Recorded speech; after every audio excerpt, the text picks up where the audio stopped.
Bom dia, meus irmãos. Graça e a paz esteja com vocês. Bom estar com vocês essa manhã. Vamos compartilhar a palavra de Deus num texto bastante conhecido nosso, que encontra-se em Isaías capítulo 6.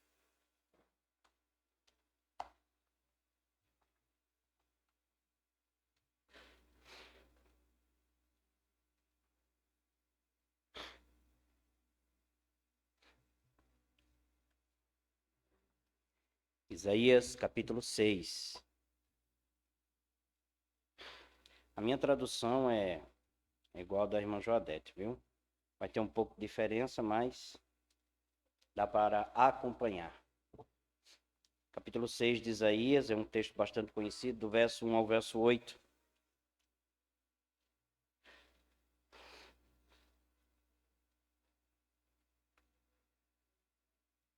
Todos encontraram? Vou fazer a leitura e a igreja acompanha. Diz assim a palavra do Senhor. No ano da morte do rei Uzias, eu vi o Senhor assentado sobre um alto e sublime trono. E as abas de suas vestes enchiam o templo. Serafins estavam por cima dele. Cada um tinha 6 asas. Com 2 cobria o rosto, com 2 cobria os pés, com 2 voava. E clamavam uns aos outros, dizendo: Santo, Santo, Santo é o Senhor dos exércitos. Toda a terra está cheia da sua glória. Os umbrais das portas se moveram com a voz do que clamava, e o templo se encheu de fumaça. Então eu disse: Ai de mim, estou perdido, porque sou homem de lábios impuros e habito no meio de um povo de impuros lábios. E os meus olhos viram o Rei, o Senhor dos exércitos. Então um dos serafins voou para mim, trazendo na mão uma brasa viva, que tirara do altar com uma pinça, ou uma tenaz, né? Com a brasa tocou a minha boca e disse: Eis que esta brasa tocou os seus lábios. A sua iniquidade foi tirada e o seu pecado perdoado. Depois disto, ouvi a voz do Senhor que dizia: A quem enviarei e quem há de ir por nós? Eu respondi: Eis-me aqui, envia-me a mim. Amém. Vamos orar. Senhor, nós estamos diante de Ti, Deus. A Tua congregação está diante do Senhor. Venha a nós e aplica a Tua palavra. Não há condições em nós de recebê-la, nem de aplicá-la, mas se não for o Teu Espírito, sairemos daqui do mesmo jeito. Então venha a nós, nos transforma, faz com que Tua palavra esteja no nosso coração, tira de nós tudo aquilo que desagrada o Senhor, e que o Senhor seja nesta manhã exaltado. Assim oramos por Cristo Jesus, nosso Senhor. Amém. Podem assentar, meus irmãos.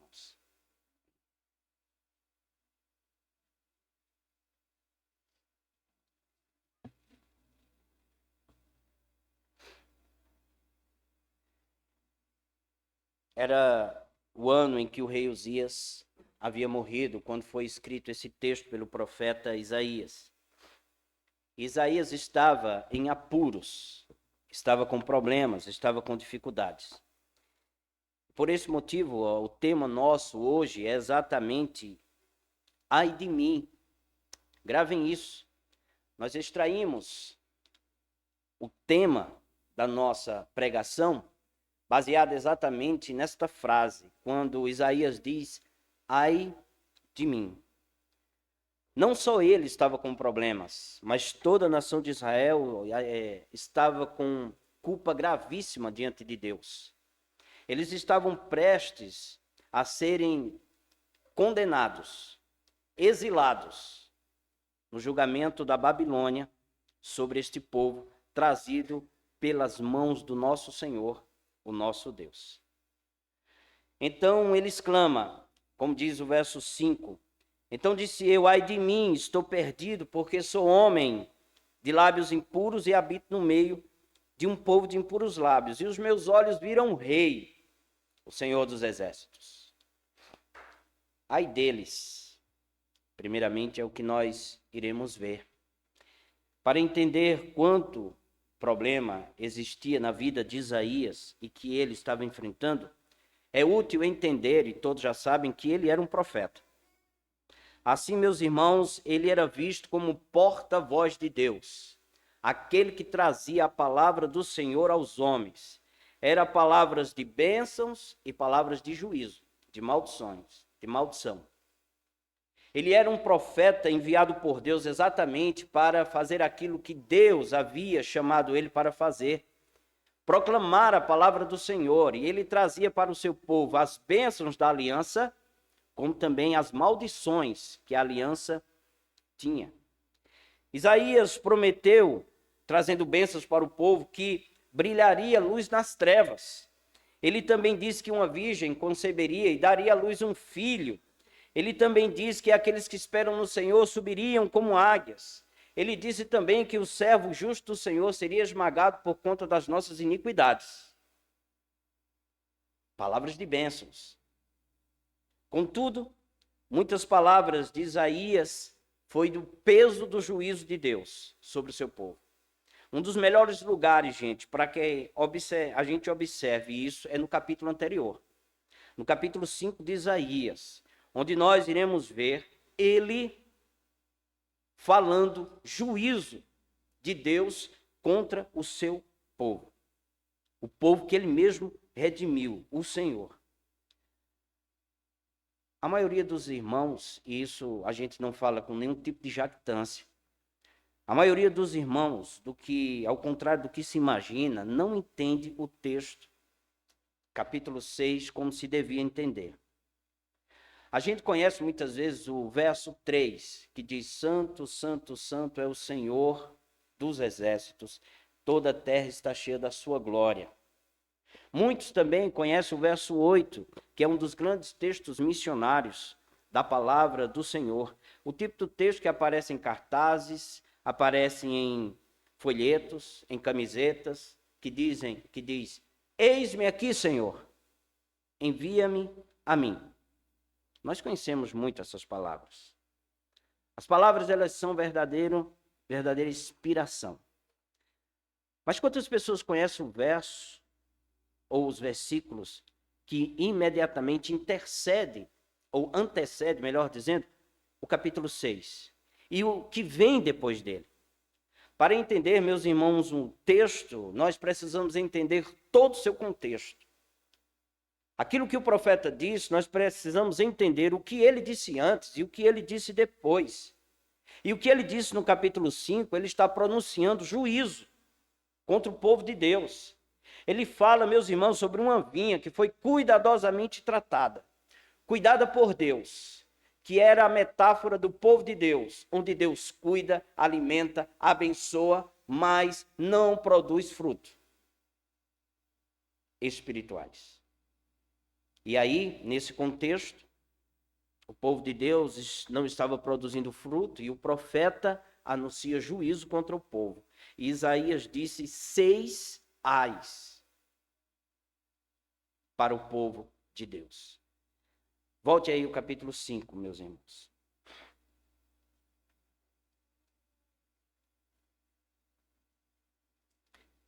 Seis ais que o profeta anuncia.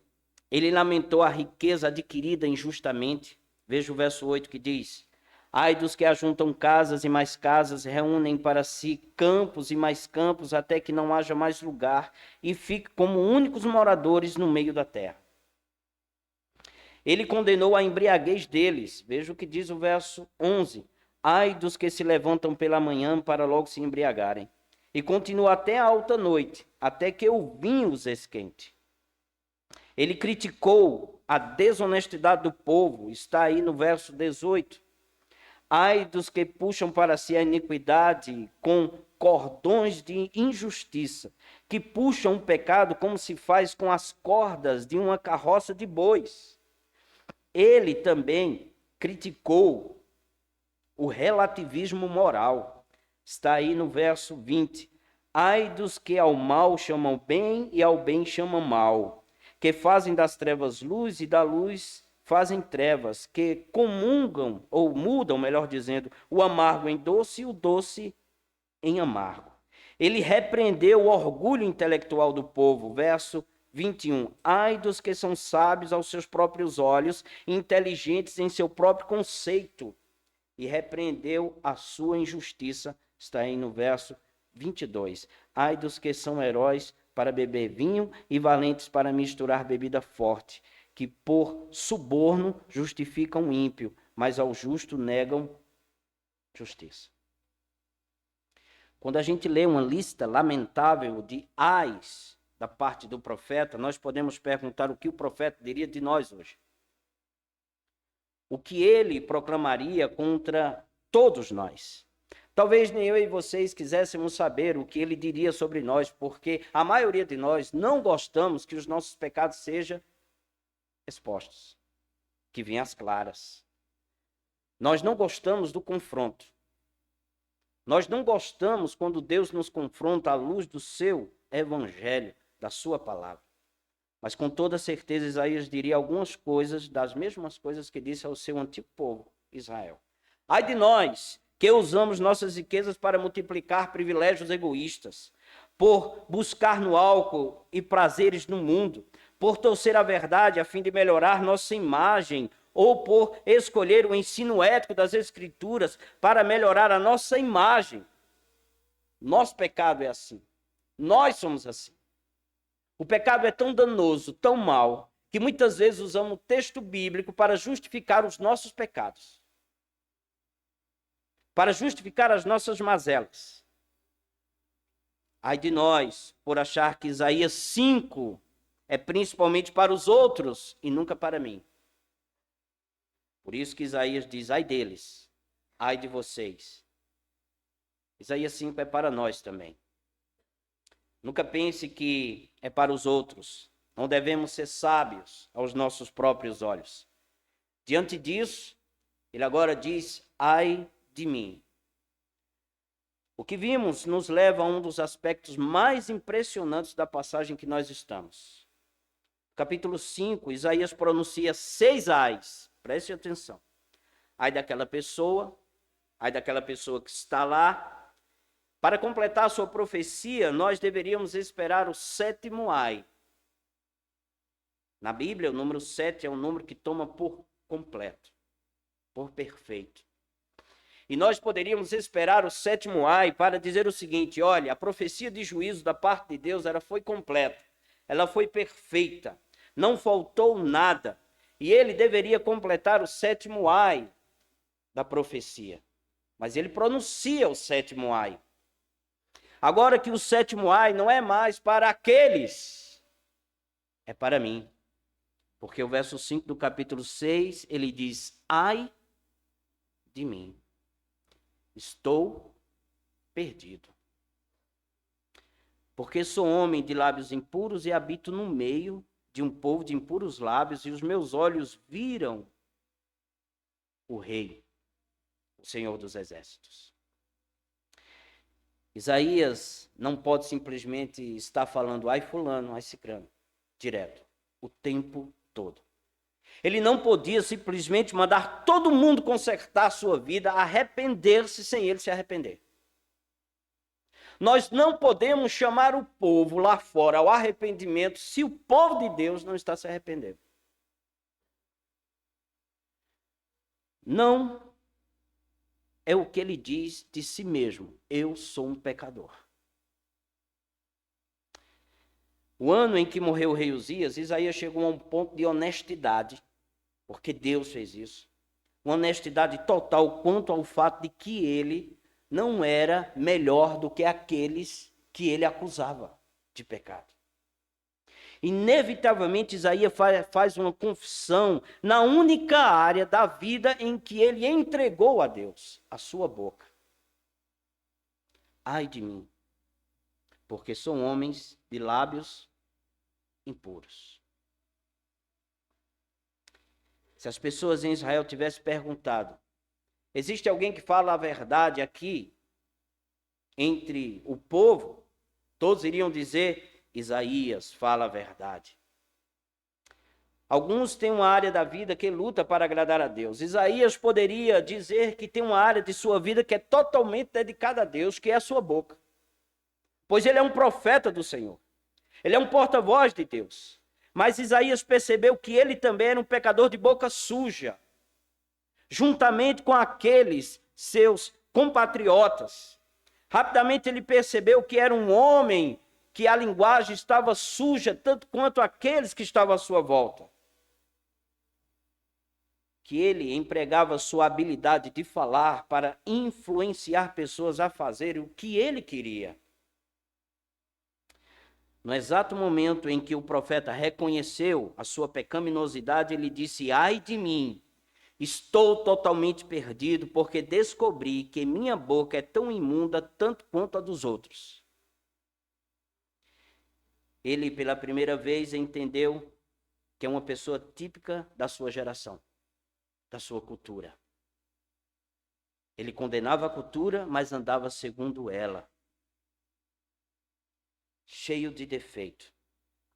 Ele, pela primeira vez, entende que é uma pessoa pecadora junto quanto as outras. E não arruma mais desculpas, nem justificativas para os seus pecados. Ele confessa. Isaías confessa os seus pecados. A confissão de Isaías é boa palavra para qualquer um que tem o costume de criticar os outros. Isso inclui a maioria de nós. Há uma linha muito tênue quanto a isso.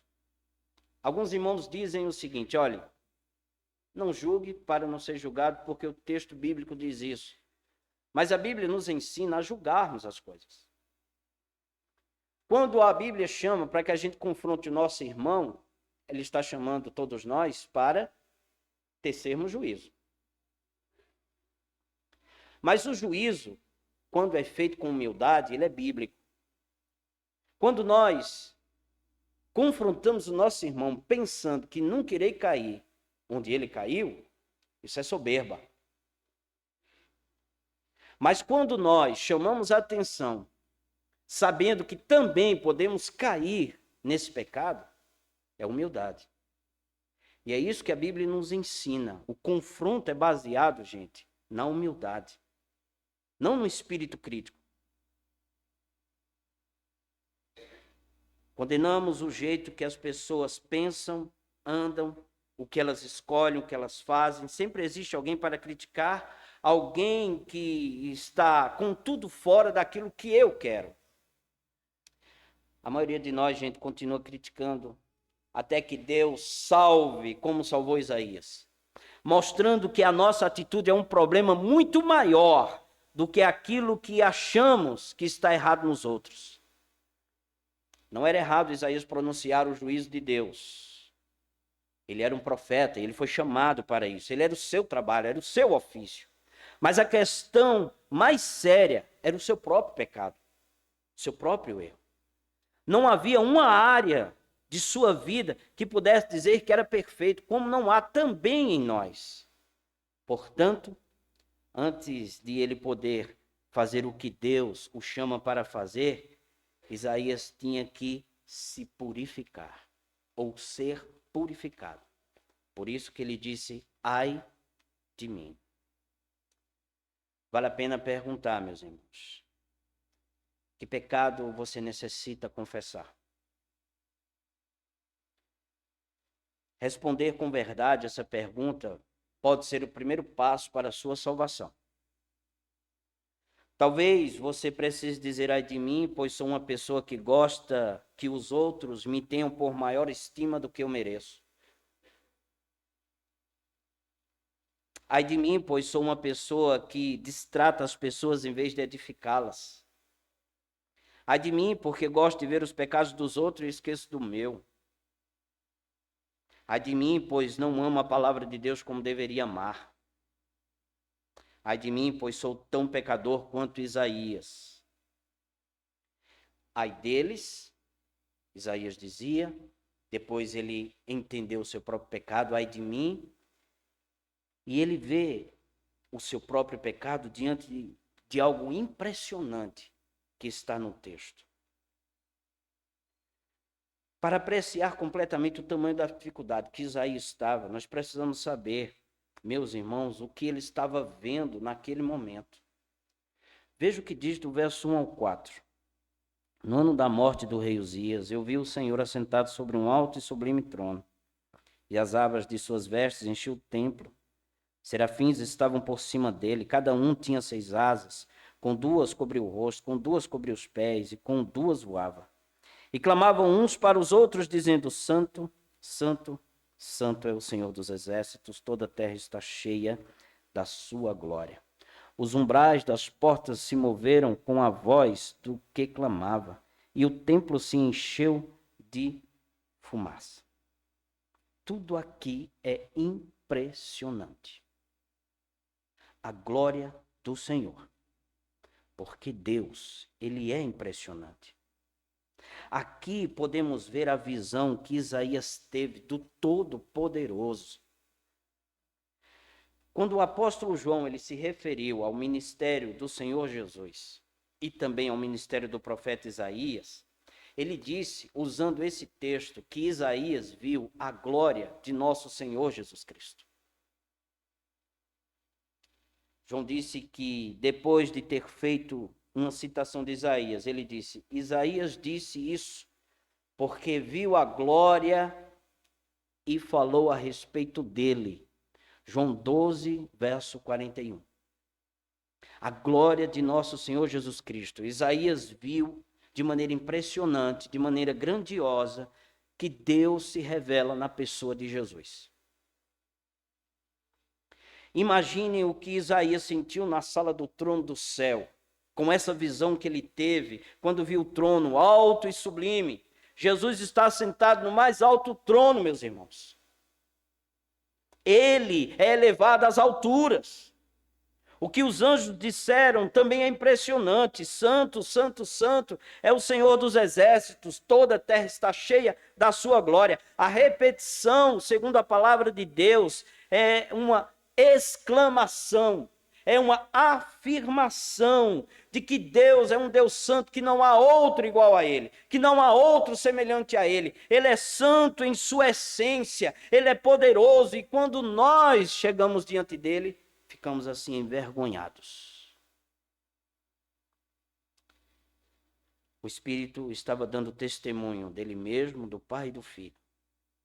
Isaías ouviu um som impressionante, vozes tão poderosas que abalaram os fundamentos do céu. Havia cheiro de fumaça, aroma por todos os lados. A visão de Isaías foi a mesma que João teve em Apocalipse. Ele viu criaturas adorando o Filho de Deus, quando diz o seguinte: e os 4 seres viventes, tendo cada um deles, respectivamente, 6 asas, estão cheios de olhos ao redor e por dentro, não tem descanso nem de dia nem de noite, proclamando: Santo, Santo, Santo é o Senhor Deus, o Todo-Poderoso, aquele que era, que é e que há de vir.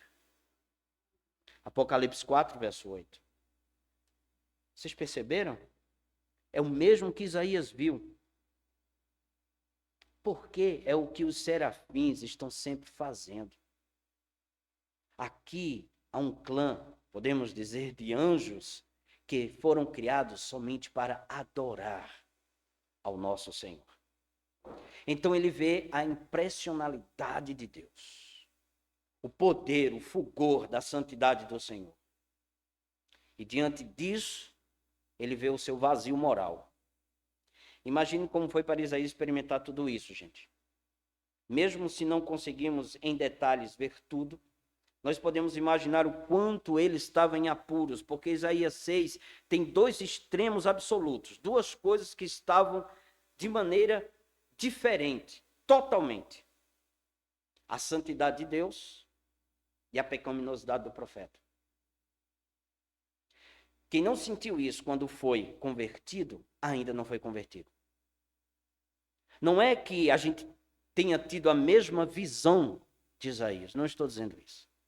Mas o Espírito nos leva, nos compele a ver a santidade de Deus, um Deus tão santo, segundo a palavra dele, que a gente sente-se envergonhado, pecador, e crer naquele que pode satisfazer o Senhor, Jesus. Nada é mais santo do que o Deus Trino.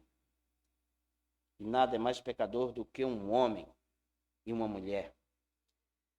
Quando ele estava de pé na sala do trono e percebeu estar preso ali no meio, Isaías desmoronou completamente, ficou totalmente despedaçado, absolutamente quebrado e arruinado. Ele só poderia dizer: ai de mim, estou perdido. Veja que dificuldade de Isaías não era apenas que este ou aquele pecado pesava no seu coração. Ele reconheceu sua própria identidade. E a identidade dele era pecador. Totalmente. Ele nunca seria suficientemente santo para estar diante de Deus. Qualquer um de nós que tenha o vislumbre da santidade de Deus será imediatamente humilhado. Permita-me fazer uma pergunta. Você já esteve onde Isaías esteve? Já se encontrou totalmente perdido, culpado, insuficiente diante de Deus? Não estou falando de coisas erradas que você faz e reconhece. Ah, eu fiz isso errado. Desculpa, meu irmão, minha irmã. Desculpa, Senhor, me perdoa. Não somente isso. Mas é reconhecer que você está perdido. Que o único meio é Ele mesmo lhe salvar. Então, Isaías acusa o povo, reconhece sua pecaminosidade, vê a impressionante glória de Deus e, ao vê-la, reconhece-se perdido. A pergunta é: o que fazer agora? Confessar nossos pecados. É isso que nós devemos fazer. A primeira coisa é admitir isso, como fez Isaías. Ele não tentou se defender. Ele não veio com uma porção de desculpas. Ele não disse: Senhor, eu sei que eu sou um pecador, mas quero apenas destacar que existem outras pessoas que pecam mais que eu. Ele não fez isso. Ele não tentou justificar que suas obras eram maiores do que outros. Não. Quando ele viu o abismo que separava ele e Deus, ele confessou seu pecado. Toda a vida está sobre a mancha do pecado de todos os seres humanos, até mesmo daqueles que têm o seu ministério. Se você fizer um teste, você que tem um ministério há muitos anos aqui na igreja, e disser assim: Senhor, e você pensa que é aí que você serve a Deus de maneira perfeita, Senhor, mostre-me onde eu estarei errado. Não vai demorar muito. Vai mostrar onde está errado.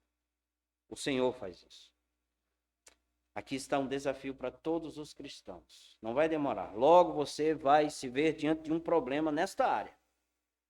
Temos problemas, dificuldades em todo lugar, mas quando entendemos, mesmo que isto é uma expressão da graça de Deus. Quando nós reconhecemos, é uma expressão que Deus está comunicando a nós que somos pecadores e que o único meio, o único caminho é recorrer a Ele. Por isso, cabe a mim e a vocês, diante dessa glória do Senhor, confessar nossos pecados. Agora, o que é que cabe a Deus? Perdoar os nossos pecados. Era assim mesmo que Isaías deveria fazer, confessar o seu pecado, e nós também. Não há nada mais para fazer com o problema da culpa do pecado de não admiti-lo e dizer: eu errei, Senhor, contra ti, eu sou um pecador e preciso da vossa misericórdia. Mas além de Deus mostrar nossos pecados por sua santidade, existe uma outra coisa que ele faz. Tão logo Isaías confessou seu pecado, um dos serafins voou, trazendo na mão uma brasa viva que tinha tirado do altar com uma tenaz, com uma pinça grande. O anjo apertou a brasa viva nos lábios de Isaías e disse, verso 6 e verso 7. Veja o que diz o texto. Com a brasa tocou a minha boca e disse: eis que esta brasa tocou os seus lábios. A sua iniquidade foi tirada e o seu pecado foi perdoado. Aprendemos algumas coisas nesses versículos sobre perdão dos pecados, meus irmãos. Embora Deus soubesse os problemas e as dificuldades em que Isaías se encontrava, lamentável pecador, Deus não destruiu ele. Deus não fulminou Isaías. mas ele salvou Isaías. Qualquer que seja o pecado que eu e vocês confessarmos ou confessamos, a misericórdia de Deus, ela vem até nós. Deus ama perdoar pecadores. Outra coisa que aprendemos é que essa misericórdia é para todos os pecadores que creem no Senhor, que foram eleitos antes da fundação do mundo. Deus oferece perdão específico por pecados específicos. Por que a gente pode dizer isso? Porque ao tocar a brasa na boca, nos lábios de Isaías, o serafim lidou precisamente onde o pecado estava em Isaías. Ele disse: eu sou um homem de lábios impuros. Então não há pecado na sua vida que você pense que Deus não perdoe, porque ele perdoa. Que você venha pensar: Deus não vai me perdoar. Ele perdoa, porque ele é um Deus santo, cheio de misericórdia. A dor de Isaías deve ter sido muito forte, porque confessar pecados dói muito, porque muitas vezes nós não queremos deixá-lo. Note que o serafim teve que usar um antenaz para pegar a brasa. Ele não pegou com a mão, mas ele usou uma pinça grande. O que o anjo faz com a brasa foi dolorido, mas foi efetivo, porque o pecado de Isaías foi totalmente removido. Ele foi purificado. Esses versículos nos falam também de perdão que é oferecido pelo sangue. Se nós fizermos uma leitura rápida nesse texto, nós não iremos perceber. Mas se lermos atentamente, observe que a brasa ardente que o serafim pegou estava onde? No verso 6 diz: num altar. O altar é o lugar em que se encontra o sacrifício. O altar é onde o cordeiro é imolado. O altar é onde o cordeiro é morto. Isaías estava sendo perdoado pelo Cordeiro de Deus que tira o pecado do mundo. Foi por isso que a culpa de Isaías foi tirada. Foi por isso que o seu pecado foi perdoado. Um cordeiro foi morto, o sangue foi vertido. Um fogo de juízo caiu sobre ele, o Senhor e Salvador Jesus Cristo. Ele foi consumido na cruz. Deus meu, por que me desamparaste? O juízo de Deus estava caindo sobre ele. Graças a Deus, toda essa graça está disponível para o seu povo. Todos nós. A pessoa bendita de Cristo. Quando estamos em sérias dificuldades, problemas, por causa e por conta dos nossos pecados, há um caminho de salvação, gente. E o caminho de salvação chama-se Jesus. No momento em que confessamos nossos pecados, Deus vem até nós e nos perdoa. É pela cruz que estamos vivos. E a gente não pode mais, com medo, dizer, ai de mim. Mas podemos dizer, obrigado, Jesus. Bendito seja o teu nome, pelo vosso sangue, pelo vosso amor, pela vossa graça. Esse é o nosso Deus, justo, mas cheio de amor e de graça. Não há pecado na sua vida que Deus não perdoe. Grave isso. Deus é poderoso para tanto. Vamos orar. Senhor, Tu és a nossa salvação, Deus. Tu és o nosso Senhor. Estamos satisfeitos em Jesus Cristo. Nosso coração se alegra ao lembrar da obra da cruz. Nós vibramos por conta dos pecados que foram perdoados de todos nós. Obrigado, Deus. Bendito seja o teu nome para sempre. Que Jesus seja exaltado pelo teu povo, pela tua igreja. Vem nos perdoar. Assim oramos por Cristo Jesus, nosso Senhor. Amém. Deus seja louvado.